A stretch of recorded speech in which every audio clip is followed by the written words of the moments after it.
Scoprire un carosone per caso a Nizza in un 33 giri edito solo in Francia è la storia di Elisabetta, una marcetta incisa dal maestro in onore della visita della regina d'Inghilterra in terra d'Oltralpe e da lui stesso dimenticata.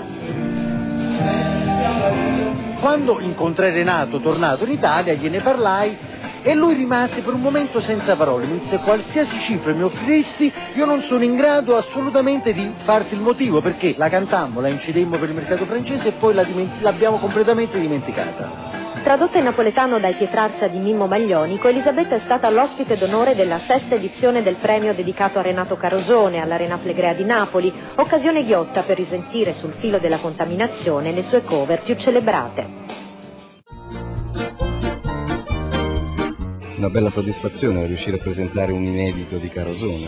Sì, la soddisfazione è enorme per un gruppo che è nato appena 3 anni fa, che però già ci sta dando soddisfazioni, come sai, come tu appunto ci hai ricordato in altre interviste, siamo stati in molti festival all'estero. Questa è una grande occasione per noi e soprattutto presentare un brano non proprio inedito, ma che era stato completamente dimenticato di Carosone, appunto Elisabetta, che lui scrisse in lingua francese insieme a Capez in occasione della visita della regina Elisabetta in Francia, quando lui era in tournée lì nel 57. E lo stesso autore, diciamo, dopo molti anni, lo stesso Carosone non ricordava di questo brano, che era un brano d'occasione. Mentre è una marcetta veramente orecchiabile, io ero rimasto meravigliato che un brano così carino appunto non fosse stato poi riproposto al grande pubblico.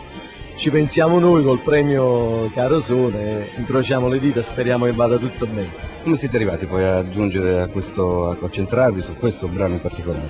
Guarda, questo brano mi è giunto grazie a un operatore culturale, nonché un collezionista di queste cose rare ed antiche, io direi proprio un'enciclopedia dello spettacolo fino agli anni 60 e anche un poco oltre, che è Luigi Palumbo, il quale è venuto a vedere dei nostri concerti e abbiamo fatto amicizia.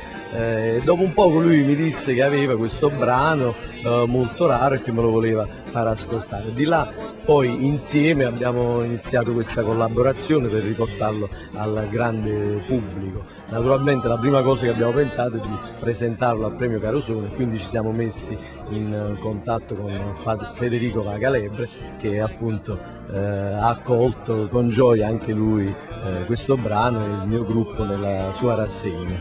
Quindi diciamo che lo scopritore vero e proprio, colui che deteneva questo nastro registrato, è Luigi Palumbo, e quindi dobbiamo tutto a lui.